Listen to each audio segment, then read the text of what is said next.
Good morning, ladies and gentlemen.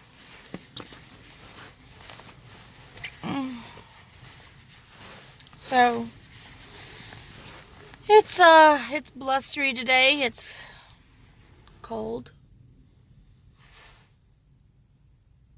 Um, my hair is a fuzzy mess because thick hair problems. Yeah. So good morning. I hope everyone's doing well. I do apologize. Um, there for my lack of doing any videos.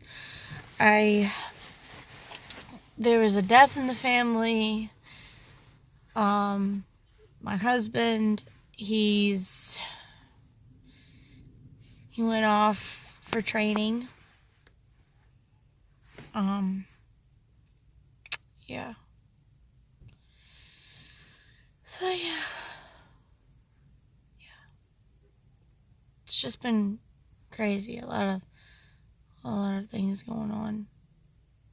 But regardless, I make time when I have it for people, for everybody. I try. Also, there's been some big movements in the business that my mom and Bestie and I are doing. We've finally got a logo. We finally got labels, tags. We got an image going on. That's part of the battle.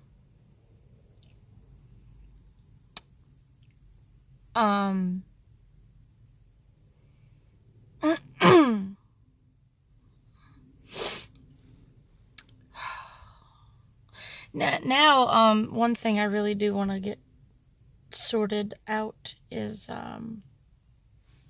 well, honestly, I want to clean my car. I still got stuff in my car from when my husband's father moved out. And there's some things here in the car that I don't think should be in crazy temperatures. Like a fossil. I have I guess you could say, a vertebrae. Just not a whole spine, but a disc that goes in the spine of a megalodon. My husband found it when he was living in Surrey County in Sunken Meadows in Virginia. And when Hurricane Katrina came through, a lot of things were all over the beach. And he found this huge fossilized bone, and he went to a marine biologist that happened to live in that area, and the guy had it tested out, and he said, you got a megalodon, a part of a megalodon spine. He said, the rest of it is somewhere else, but you have one piece of many other bones. He said, I tell you, he said, it's big, because this is the small part of it. It's about the size of a dinner plate. It's in here, and I'm hoping to God it's okay. I'm thinking of sanding it a little bit and lacquering that thing, because it's not every day you get your hands on a megalodon bone. And if you guys don't know what a megalodon is, think of a great white got with a whale shark,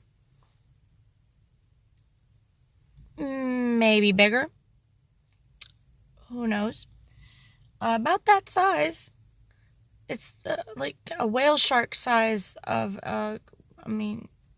with great white looks. So think of nightmares. Your worst nightmare: a giant fish in the sea with many rows of teeth, the size of a decent-sized strip mall. Size of a Walmart. There you go. Yeah. I could be exaggerating. Who knows? Archaeology and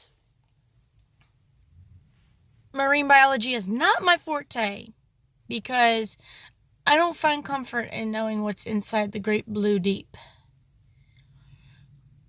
Yeah, there's a lot of mysteries there that I really kind of don't want to dive into. There's other people that do get their kicks off of researching that, but I do not. I don't like the water. I kind of get nervous when I'm in deep water because, number one, I do not float. Number two, I can't really swim that well. I can swim long enough to give it a good run, to give myself some hope, and then drown. Yeah, pretty much. That's it. My poor husband tried to teach me to swim. I told him, I said, hey, at least I'm not shit because I don't float.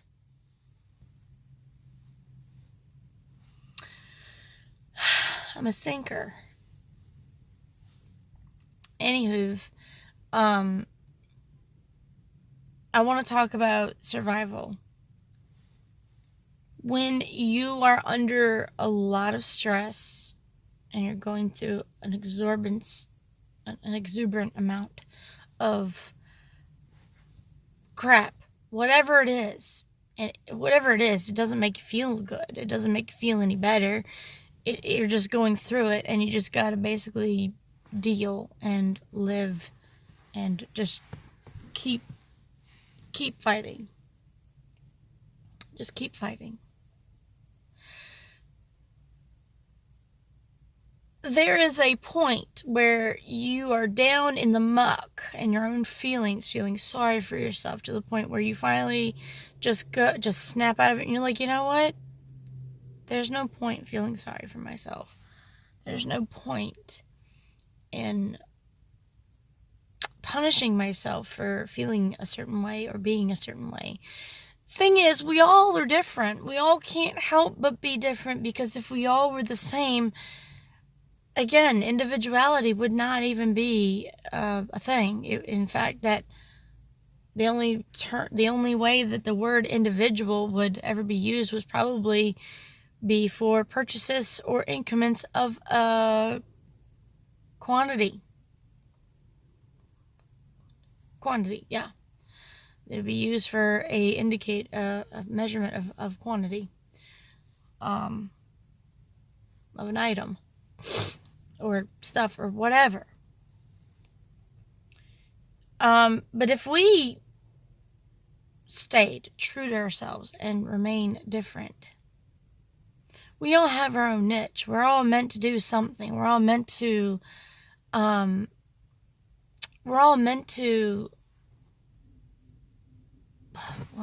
something. Whatever it is, whatever your calling is. One person's calling may not very well be the same as another. There's no such thing as somebody getting a calling and it be the same task for us, divine task. Like, for instance, I'm put on this world to help people, to inform people, to tell people the truth, to give people unbiased information. And if I am remotely biased on a subject matter, I won't even touch it until I can set myself aside and just speak the truth on that. Because if I am biased, then what I'm meant to do is tainted, is corrupt, is tarnished.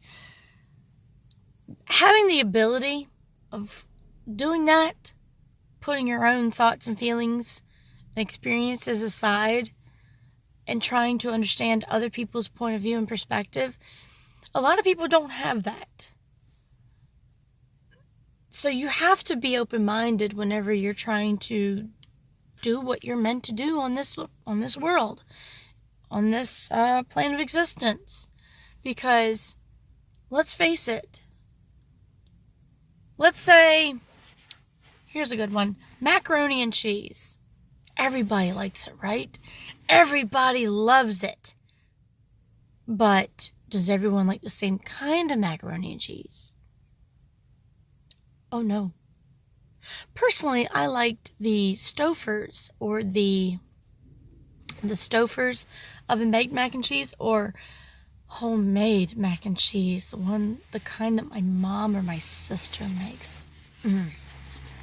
Gosh. That's kind of the reason why I fought to find a way to get over my lactose intolerant problem, because you're not keeping me away from that. Oh, hell no. But some people like Kraft mac and cheese. Other people like the powder cheese with the noodles and I call it budget mac and cheese when it's powder cheese. Because I have a hard time believing that is real cheese. Powderized cheese is high in sodium. Real cheese is not. I don't care who you are and what your feelings are. If it's powdered or gooey and it doesn't mold, then there's something wrong. I hate fake cheese. People are like, oh, but Kraft singles are amazing. No, it's fake. I hate Kraft singles. I like real, tacky, undyed cheese. For some reason, that sits better on my stomach. Just saying. My stomach doesn't lie. If it's good for me, my stomach doesn't have a problem with it. If it's bad for me, my stomach is going to want to purge it out. One end or the other. But everyone differs on their preferences of mac and cheese. So if that tells you anything, that also tells you everyone is different. Everyone has a preference. Everyone has a perception. Like, for instance, some people like cold weather. Most people hate it. Most people just don't care. Most people just really could care less about the weather and just, yeah, life.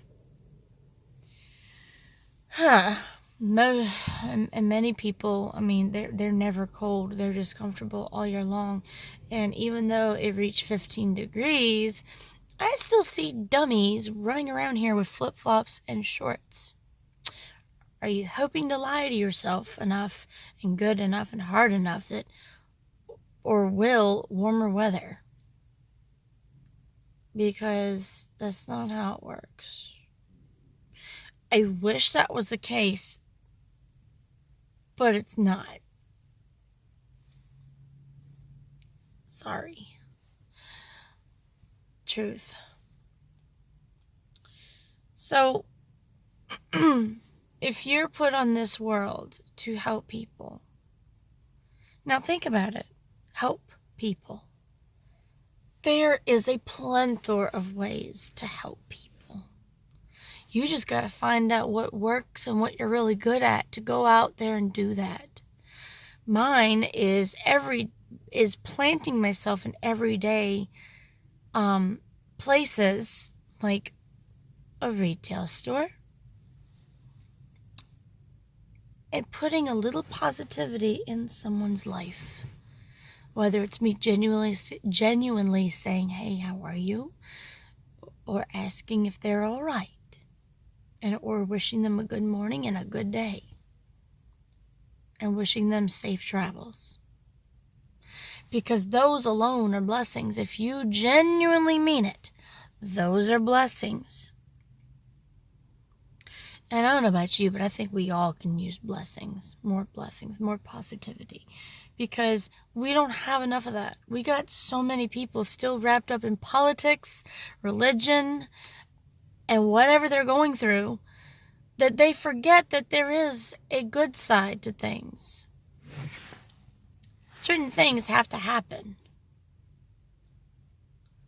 And as for those of you that are manifesting the government shutdown and us losing the president by any means necessary, I'm going to say this once and I'm going to say it final and I'm never going to say it again. If you're going to manifest something that world changing, at least have a backup plan for these people that are feeling this. Because all y'all are thinking is yourselves. When you're manifesting, that selfishness comes back to you and it bites you on the butt and it hurts you bad. Believe me, I've learned my lesson. Some of y'all are older than me and haven't learned your lesson. I'm quite ashamed and disappointed. And I'm not the only one feeling this way. If you're going to be manifesting things like that, own up to it and at least have something to replace what you're trying to take away. Because you may have abilities, but you need to remember that there's a balance. When you take something, you have to give something. If you give something, then something is being taken. You can't just manifest things and expect things to apparate in midair. It has to come from something. It has to come from something. For instance, if you were to manifest snow, where does that come from? It can't be like 90, 80 degrees. And you can't be in the freaking Arizona desert and then just manifest snow. I mean, at least try to manifest rain.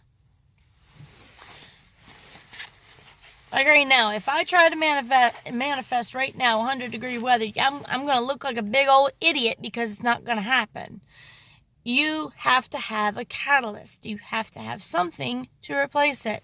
Because if you manipulate with the weather or you manipulate fate and things that happen that are pretty big, like government and politics, chances are something's going to come back around the corner to basically take its due. It's balance. It's karma. And if you don't want to write up a check that your butt can't afford, do not manifest. Do not attempt it. I had a 3-hour-long conversation with someone that's like, I don't know what I did. I didn't want, babies and all that. This man has triplets coming. And I said, well, what did you do? He said, I did a love spell on this girl and all she wants to do is have sex, and she got obsessed and then she poked holes in the condom and stopped taking her contraceptives and now we got triplets coming. And I'm like, number one, you don't want to do love spells. Number two, what the heck kind of love spell did you do to make the girl obsessed with you? Now, with his investigation, she never was an obsessed-like person. She was actually a straight and narrow girl, going to college.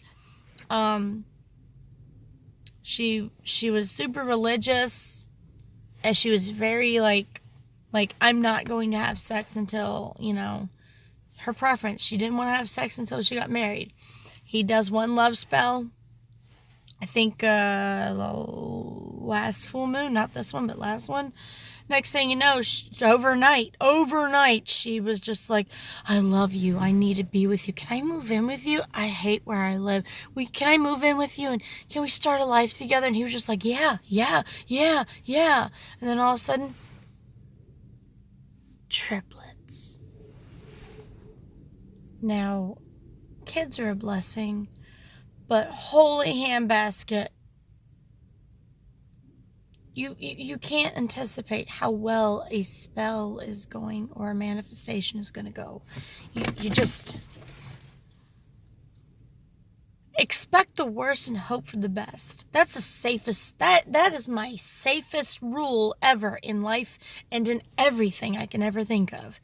Expect the worst and hope for the best. I know it's not a healthy outlook, but it's saved my butt tons of times.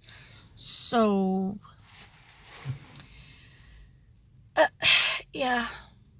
So I basically told him to do what's called a blockbuster. It's a blockbuster spell to get him out of his funk in order to basically put her and him back, and the little lives in her back on course. As for how that is going, I don't know. Hadn't gotten back with me yet. That was a month ago. I'm only gonna hope and assume that everything went well. I told him, you need to get back into divine fate. You need to correct this. Leave it into the powers that be's hands. Because if we play God, we're not going to be able to handle it. Sure, some people think they're all, high and mighty, like, I can handle it. I can be a deity. No. For a little while, maybe you can pretend. But then after a good while, no. You burn out.